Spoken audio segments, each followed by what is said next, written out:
driving test time for Hannah, and she's going big. War has meant change in Ukraine's labour force.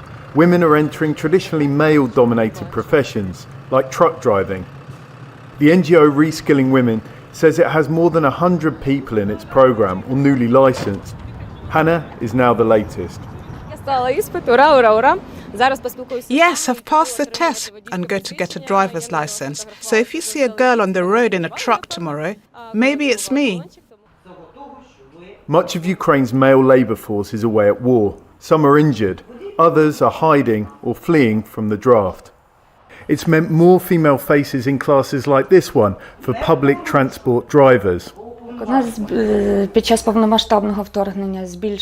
the full-scale invasion, the number of trainee female drivers increased by 30%. And not just here, in gas stations, down mines, Ukraine's had to move with the times. And so have its companies. Unfortunately, there was still a trend before when employers wrote job ads only considering men, in part because they believed that a woman couldn't do a certain job because it was hard physical work, or just simple gender stereotypes.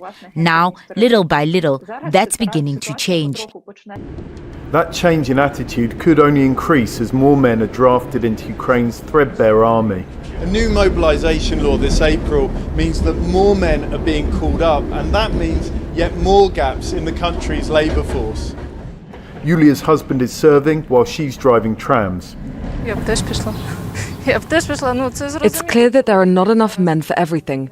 And what makes a woman worse than a man? Women can do a lot too. What's not known, what will happen after the war? Will men expect their old jobs back, or will women continue to branch into previously off-limit industries? One thing's for certain, now this train's moving, it's going to be hard to stop.